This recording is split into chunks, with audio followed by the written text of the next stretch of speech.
நிவேதியம் YouTube channel நண்பர்கள் அனைவருக்கும் என்னுடைய பணிவான வணக்கம். நம்மளோட யூடியூப் சேனலில் இன்றைக்கு எந்த பதிவை பற்றி பார்க்க போகிறோம்னா தீபம், அதாவது விளக்கேற்றுதல் பற்றி தான் இந்த பதிவில் நம்ம பார்க்க போகிறோம்.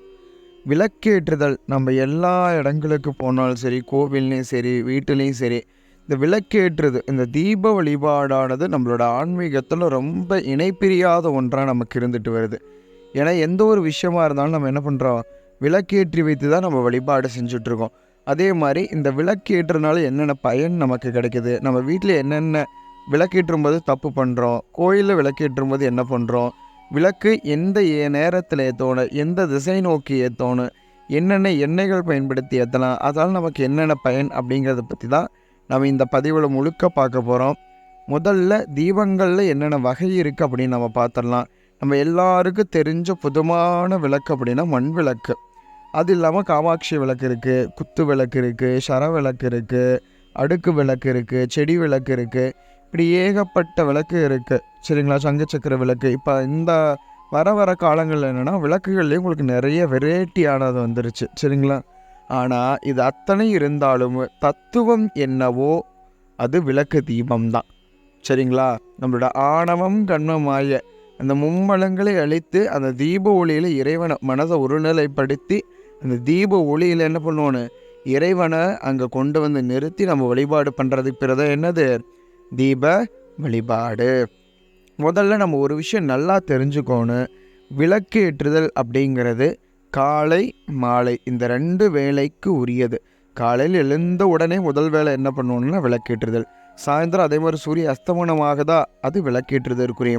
சாயந்தரம் எல்லாருமே சொல்லுவாங்க, விளக்கு வச்ச நேரத்தில் இதெல்லாம் பண்ணலாமா அப்படின்னு. இந்த பழமொழியை நம்ம எல்லாம் பண்ணுறோம். அந்த சொல்லாடை, பழமொழின்னு சொல்ல முடியாது, இந்த சொல்லாடையே என்ன பண்ணுறது, விளக்கு வச்ச நேரத்தில் என்ன பண்ணிகிட்டு இருக்கிற, விறக வெட்டக்கூடாதுன்னு தெரியாதா, இந்த மாதிரி நிறையா விஷயங்கள் என்ன இருக்குது இந்த விளக்கோட நமக்கு சம்மந்தப்படுத்தி இருக்குது. இல்லக விளக்கது இருள்கெடுப்பது அப்படின்னு சொல்கிறாங்க. வீட்டில் எவ்வளோ அசுத்தமாக இருந்தாலும் சரி, குப்பையாக இருந்தாலும் சரி, சாமி வீட்டில் எதுவும் பண்ண முடியல அப்படின்னாவே எது கிடையாது, இந்த தீபத்தை ஏற்றி வச்சு இந்த ஞானசம்பந்த பெருமானார் அருளிச்செய்த இந்த இல்லக விளக்கது கெடுப்பது, சொல்லக விளக்கது சோதி உள்ளது, பல்லக விளக்கது பலரும் காண்பது, நல்லக விளக்கது நமசிவாயவே அப்படின்னு சொன்னாவே போது என்னது, வீட்டில் இருக்கிற அத்தனை வகையான இருளும் என்னாகுது நம்மளை விட்டு போகிறதா ஐதீகம். நம்ம வீட்டில் சுற்றி இருக்கிற கெட்டதெல்லாம் என்னது நம்மளை விட்டு போகிறதா ஐதீகம். சரி, அடுத்து விளக்கு எப்படி ஏற்றலாம், எந்த திசையில் ஏற்றலாம், எந்த நேரத்தில் ஏற்றணும் அப்படின்னு நிறைய வகை இருக்குது. நம்ம அதெல்லாம் கவனிக்கிறதே இல்லை. போகிறோமா கோயிலில் போய் ஏற்றுறோம் அப்படின்ட்டு. இப்போ சமீப காலமாக எந்த விஷயம் அதிகமாக போயிட்டுருக்கு அப்படின்னா இந்த தேங்காயில் விளக்கு போடுறது, நவகிரகங்களுக்கு அப்படின்ட்டு தானியங்களை பரப்பி அது மேலே விளக்கு போடுறது, பூசணிக்காய் விளக்கு போடுறது, தேங்காயில் விளக்கு போடுறது. இதில் ஒரு சில விஷயங்கள் காலமாக அன்னன்னைக்கு இந்த இப்போ தேய்பிரை அஷ்டமி அப்படின்னா பைரவ பெருமானுக்கு என்ன பண்ணுவாங்க, பூசணிக்காயில் தீபம் ஏற்றி வழிபடுவாங்க. இந்த மாதிரி நிறைய வழிபாட்டில் இருந்தாலும் ஒரு சிலர் என்ன பண்ணுறாங்க, அறியாமையினால இன்னும் என்ன பண்ணுறாங்க, தப்பாக தான் நம்ம பண்ணிகிட்ருக்கோம். சரிங்களா? முதல்ல தீப வழிபாடு அப்படின்னா காலம்பரை எந்திரிச்சோனையும் பொழுது புலர்வதற்கு முன் தீபம் ஏற்றணும். சாயந்தரம் சூரிய அஸ்தமனம் ஆகிற சமயத்தில் தீபம் ஏற்றணும். இப்போ தீபம் எந்த வேலையில் ஏற்றணும்னு பார்த்தாச்சா. இப்போ தீபங்களை எப்படி ஏற்றணும்னு பார்க்கலாம். இந்த காரணத்தை கொண்டு தீபங்களை நேராக தரையாக வைக்கக்கூடாது. ஒரு இலையோ அல்லது கோலமோ ஏதோ ஒன்று போட்டு அதுக்கு மேலே தான் என்ன பண்ணோன்னு விளக்கு வைக்க வேண்டும். விளக்கு வச்சதுக்கு அப்புறம் என்ன பண்ணோன்னு எண்ணெயானது விட்டு அதற்கு மேலே திரி போட்டு அதுக்கப்புறம் தான் என்னொன்று தீபத்தை ஏற்ற வேணும். நீங்கள் நல்லா புரிஞ்சுக்குங்க, தீபச்சுடருக்கு திசை கிடையாது.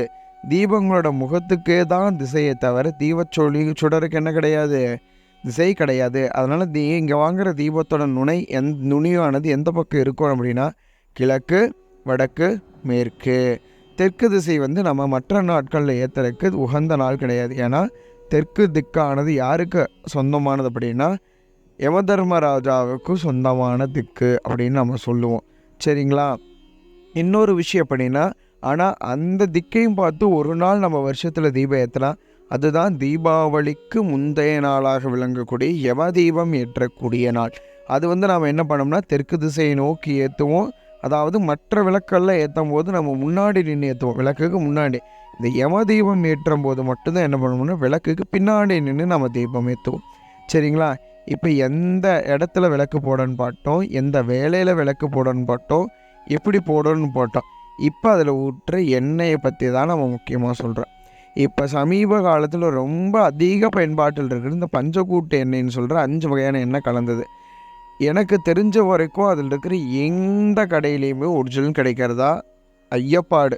அது சந்தேகம்தான். எந்த கடையிலுமே என்ன கிடையாது, ஒரிஜினல் எண்ணெய் கிடைக்கிறது கிடையாது. நீங்களாக வாங்கி என்ன பண்ணுறீங்க, ஸோ 10 ரூபாய்க்கு எதாவது சாமி இருக்குது கிடைக்கிறது அப்படின்ட்டு வாங்கி என்ன பண்ணுறீங்க, தீபம் ஏற்றுறீங்க. கொஞ்சமாச்சும் நீங்கள் என்ன பண்ணணும், கொஞ்சம் விசாரித்து பார்த்து வாங்கணும். அந்த எண்ணெயை நம்ம சமையலுக்கு பயன்படுத்துவோமா, மாட்டோம் தானே. அப்புறம் எப்படி அந்த எண்ணெய் நம்ம என்ன விளக்கில் ஏற்றுறோம்.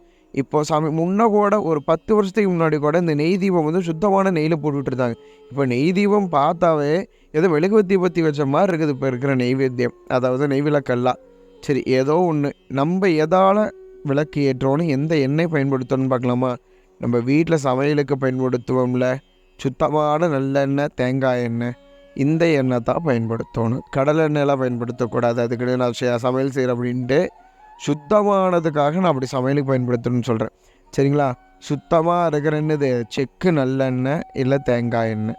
நீங்கள் ரொம்பவும் விளக்கு போட வேண்டாம். சாமி வேறு செக்கு நல்லெண்ணெய் பயன்படுத்த சொல்லிடுற, ஐயோ எத்தனை விளக்கு தான் போடுறது அப்படின்ட்டு நீங்கள் யோசிக்க வேண்டாம்.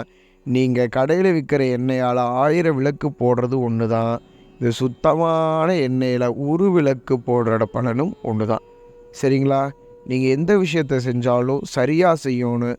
தவறாக செஞ்சு என்ன பண்ணக்கூடாது, அதற்கான தண்டனையை நம்ம வாங்கிக்க கூடாது.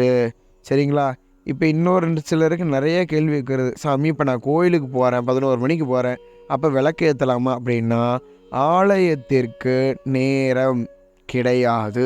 எந்நேரம் வேணாலும் நீங்கள் என்ன பண்ணலாம், தீபமானது இடலாம்.